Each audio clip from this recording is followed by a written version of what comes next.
Assalamualaikum guys, this is lecture number 2, ethics for whistleblowing. So what is whistleblowing? This is your second lecture. Last lecture में हमने workplace environment के बारे में देखा था. It is related to the workplace environment. Workplace environment में क्या होता है कि sometimes आप जो काम कर रहे हो तो आपको अंदर बहुत ज़्यादा ethically wrong और immoral behavior नज़र आता है कंपनी का. For example, if there is a chemical factory or chemical company that is leaking chemicals without any filter plant, then there are things that you go through. You tell your supervisor, you try to make it correct, अपने superiors को और through किसी तरीके से उनको ठीक करने की कोशिश करते हो. लेकिन अगर ना ठीक हो रही हो कोई चीज़ तो फिर the last resort is called whistleblowing. So disclosure by employee outside approved channels to group that may take action. ठीक है, आपको लगता है कि यार ये कंपनी बहुत गलत काम कर रही है, बहुत बुरा काम कर रही है, and I have to inform the public for the health and safety and welfare of the public, they must be inform. तो फिर आप अपनी कंपनी के बाहर जो दूसरे ग्रुप्स होते हैं, फॉर एग्जांपल अगर इंजीनियरिंग काउंसिल से रिलेटेड हैं तो वो पाकिस्तान इंजीनियरिंग काउंसिल ग्रुप है, या अगर कोई और हेल्थ के कोई ग्रुप्स हैं या यूनाइटेड नेशंस ग्रुप्स हैं, उनको कांटेक्ट करते हो और उनको जाकर बताते हो कि ये कंपनी के अंदर ये काम हो रहा है. जिस तरह से एक सबसे बड़ी एग्जांपल जॉन स्नोडन की है, जिसने CIA के राज पूरी दुनिया के सामने पैनामा लीक्स की सूरत में अफशा किए. That is known as whistle blowing. जब अंदर की चीज़ें जो आपको इमोरल या एथिकली रॉन्ग लगती हैं उनको बाहर की दुनिया को बताते हैं. Topic is a significant moral problem. For example public safety, कोई बहुत बड़ा प्रॉब्लम होना चाहिए. छोटी मोटी अगर कोई बात है तो फिर उसमें विसल ब्लोइंग नहीं की जाती. It is known as a last resort, और एक किसी बड़े प्रॉब्लम की बहुत बड़ा प्रॉब्लम होता है तब इस विसल ब्लोइंग के एक्ट को अपनाया था. Ernest फ्रिट्जगार्ड and the C5A, Dan एप्लीगेट and DC-10, ये कुछ एग्जांपल्स हैं वर्जीनिया की पुलिस कार के related. We don't need to go into detail into that. अच्छा जी, let's go to the next slide. Computers and police cars. Virginia Edgerton worked as a system analyst for the New York City Police Department in 1977 when the department was implementing a new computer system called Promise. Edgerton was on the Promise team, and when she learned that the system was going to be installed on the same server that ran Sprint, an online police car dispatching system, she questioned whether this should be done before investigating whether running both systems on the same server would impact the sprint response time. Her supervisor did not give her concern. अब ये 1977 की बात है, उस वक्त इतने ज़्यादा टेकी guys होते भी, उनको इतना कंप्यूटर के बारे में मालूमात भी नहीं होती. She said no worry, it's not going to be a problem. तो जब Edgerton was knew that it was going to be a problem, और इसे इन केस ऑफ बिग कोई पैंडेमिक या किसी एक बड़े अगर एक्शन की जरूरत पड़े तो उसमें अगर दोनों एक ही सर्वर पर रन कर रहे हैं programmes, it can create big problems for the police. So she went to IEEE for advice and support in resolving this potential safety issue. Did she do the right thing? अब इसमें सोचने की बात है कि उसने बात की इस वजह से, and she directly went to IEEE and told the authorities. क्या ये सही है? असल में विसल ब्लोइंग तो यही है, लेकिन क्या ये सही है, ये बात सोचने वाली है. क्योंकि अक्सर बताते हैं कि आपको थ्रू प्रॉपर चैनल्स पहले तमाम अपने कंपनी के अंदर, अपनी इंडस्ट्री के अंदर तमाम चैनल्स को एक्सप्लोर कर लेना चाहिए. फॉर एग्जांपल मैं आप लोगों की बात करता हूँ, अगर आप लोगों को क्लास के अंदर प्रॉब्लम है, instead of directly going to the rector और directly going to HEC, the first step is कि आप अपने टीचर से बात करें. उसके बाद आप अपने प्रोग्राम कोऑर्डिनेटर से बात करें, अपने हेड ऑफ डिपार्टमेंट से बात करें, अपने डायरेक्टर से बात करें, अपने जो तमाम जो चैनल्स हैं उनको पहले एग्जॉस्ट करें, देखिए वहां से रिस्पॉन्स क्या आता है. Then you talk to the director. आप इस्लामाबाद जाते हो, वहां उनसे ईमेल करते हो, उनसे बातचीत करते हो, and then when nothing is happening and something very big related to public safety, health and safety, उसको अगर ख्याल इसका नहीं रखा जा रहा, then you approach HEC and other government agencies outside the university and basically you blow the whistle. लेकिन ये याद रखिए कि विसल ब्लोइंग कुछ असूल होते हैं. विसल ब्लोइंग से ऐसे ही सिर्फ जाकर बताया नहीं जाता, वो असूल क्या होते हैं वो हम आगे पढ़ेंगे. अच्छा जी, एक छोटा सा कार्टून है. If you refuse to do something about our product safety flaw, I will be forced to contact our CEO. वो कहता है, उसका मैनेजर कहता है, okay try it, this email will make him drop everything and call me. Hundreds will die, blah blah blah, whatever. Forward the message to that pointy haired guy.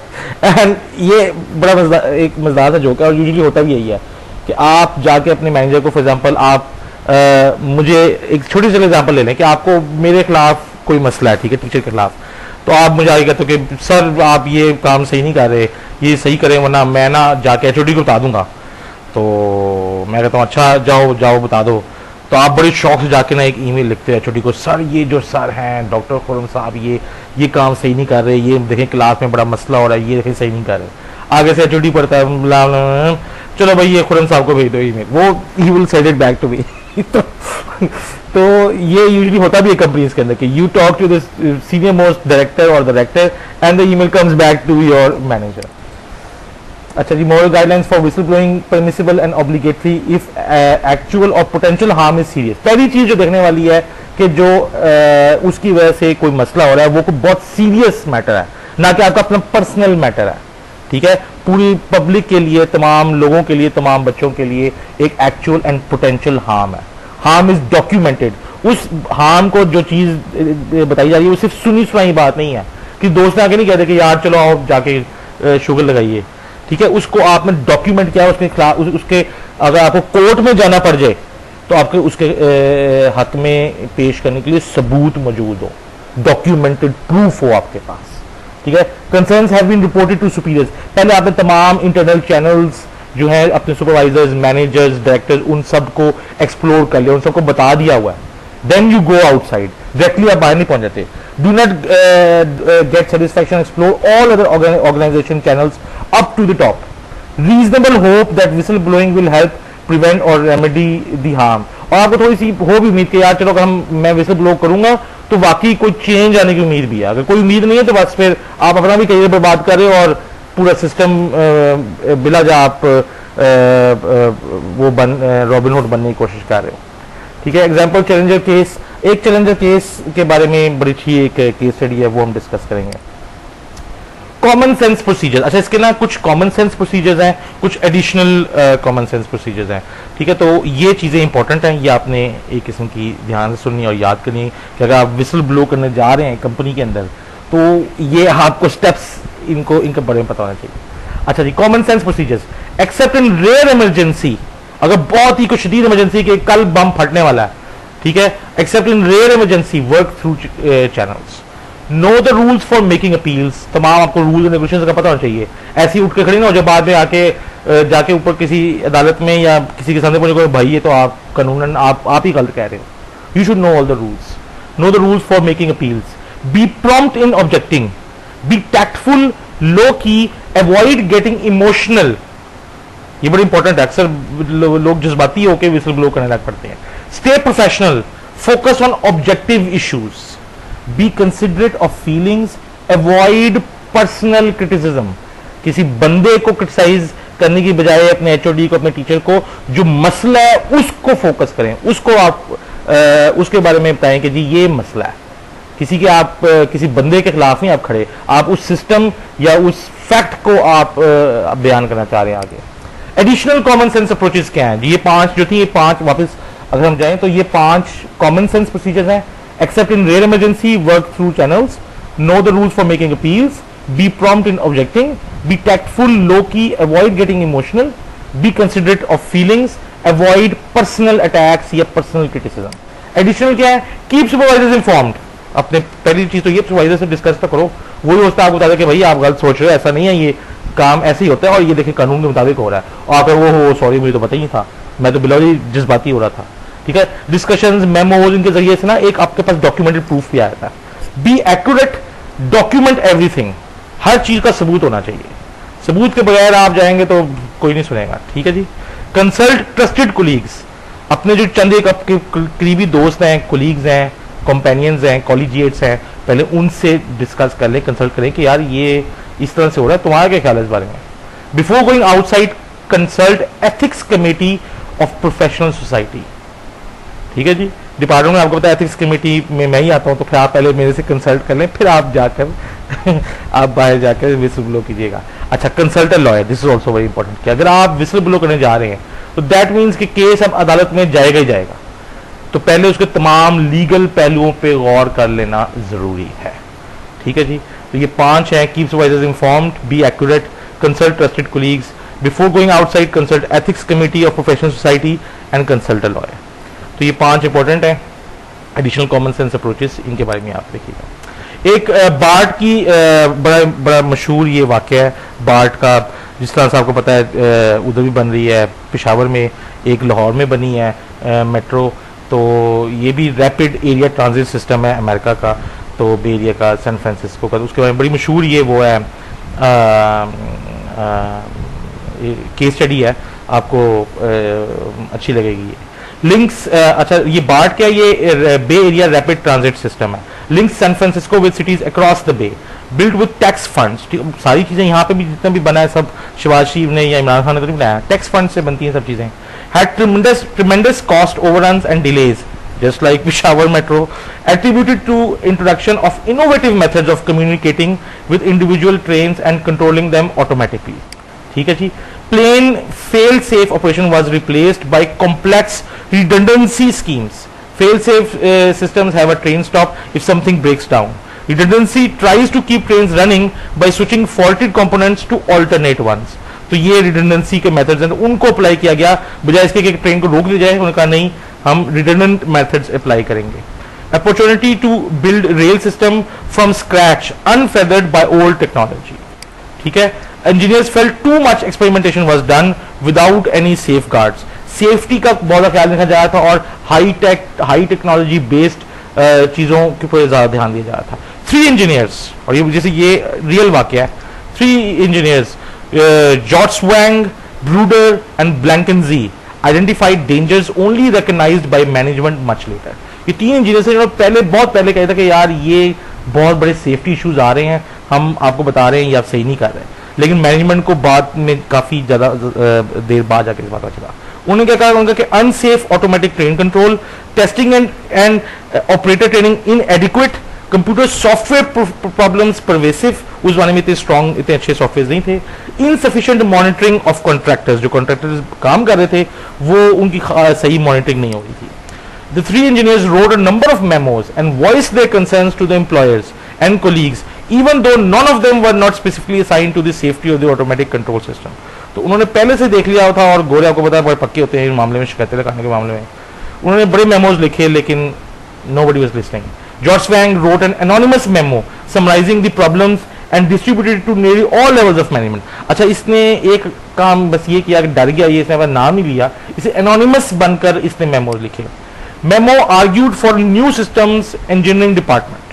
Management felt that the memo was suspicious and unprofessional, being unsigned. क्योंकि अगर कोई anonymous सा कहीं से आ रही letter तो उसको कभी भी मैनेजमेंट ध्यान नहीं देती, पता नहीं किसने लिख दिया। आप में से कोई बच्चा बगैर नाम के बगैर रोल नंबर के anonymous के तौर पे अगर कोई ईमेल लिखेगा, nobody will consider it. ठीक है। Since done outside normal channels of accountability, management felt that Jotswang wanted to be the manager of the new department.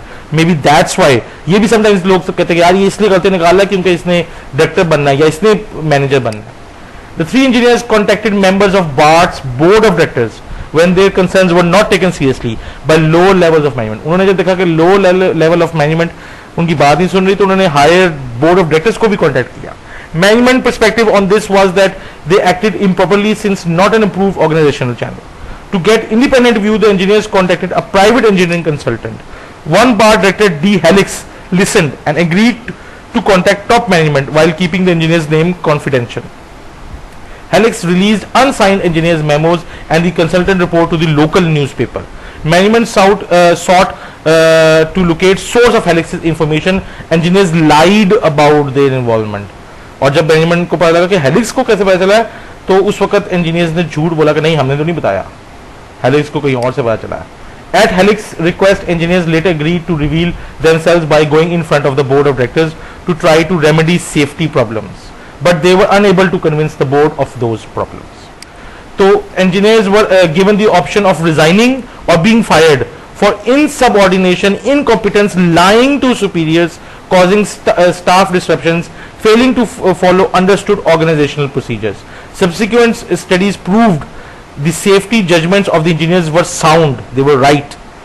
Changes in automatic train control were made. लेकिन engineers sued BART settle out of court, उन्होंने बाद में जाके BART को सू भी किया क्योंकि उन्होंने जॉब छोड़नी पड़ गई थी, लेकिन खैर आउट ऑफ कोर्ट वहां पे सेटलमेंट हो गई। IEEE filed the friend of the court document noting in the engineers defence the engineers professional duty to promote the public welfare as stated IEEE code of ethics. मतलब जब आप whistle blowing करते हैं बड़े मसले होते हैं, कई दफा आप भी गलत काम कर रहे होते हो, अब उन्होंने झूठ बोला, कई दफा अनोनिमस हो गए, कई दफा उन्होंने एक बाहर के बंदे को पकड़ के किया, उनको अपनी जॉब्स की फिक्र थी और फिर वो बताना भी चाह रहे थे, और बाई चांस बाद में जब वो उन्होंने देखा तो वाकई इंजीनियर्स की बात सही निकल आई, लेकिन अगर गलत निकलाती तो फिर तो उनकी जिंदगी तबाह हो गई। तो it's a big step, it's like last resort. ये तो ऐसे है जैसा कुछ लोग विसल ब्लोइंग को सुसाइडल इफेक्ट भी कहते हैं, मतलब ये खुदकुशी करने के मुताबिक होता है, ठीक है। अपना पूरा कैरियर, अपनी पूरी रेपुटेशन, पूरा एक्सपीरियंस, हर चीज दाव पे लगाते हो। विसल ब्लोइंग में you are going against the management, so that's going to be big, ठीक है। Do you agree with the following observations and do you have others? Engineers should have been better prepared to present their cases before the board of directors. They needed to be able to absolutely convince them that they were safety problems. मतलब वो बजाय इसके कि anonymous होते और थोड़ा सा इधर उधर की बातें करते, डॉक्यूमेंट उनके इतने स्ट्रांग नहीं थे, मतलब they should have been able to convince the managers and board of directors, initially supervisors को उनके अंदर convincing power, इतनी strong documents होना चाहिए था कि वो convince कर लेते। मतलब कोई वहां पे कोई लड़ने तो नहीं बैठा हुआ था, लेकिन वो इतनी आगे बात ही ना बढ़ती। तो यहां पे थोड़ा सा इंजीनियर्स के पार्ट के ऊपर थोड़ा सा रॉन्ग था। Should not have send an unsigned memo to all levels of management, should have informed boss and send signed memo, then if not satisfied justified go to the boards of directors. ठीक है जी, तो this was the lecture for today. Let me just show you my okay worksheet. So today's worksheet is whistle blowing worksheet number 2, ethical concept of whistle blowing. तो आपने बताना है कि whistle blowing क्या है, एग्जाम्पल देनी है कोई सी भी, और आपने you have to explain what is whistle blowing. Second, अभी हमने जो पढ़े थे, what are common sense procedures of whistle blowing and what are additional common sense procedures. तो वहां पे लिखे हुए हैं, सिर्फ ये क्या वहां से पढ़ के आपने जरा अपने right in your own words, तो ये आपकी वर्कशीट कंप्लीट हो जाएगी. ठीक है, okay, thank you very much. See you in the next class.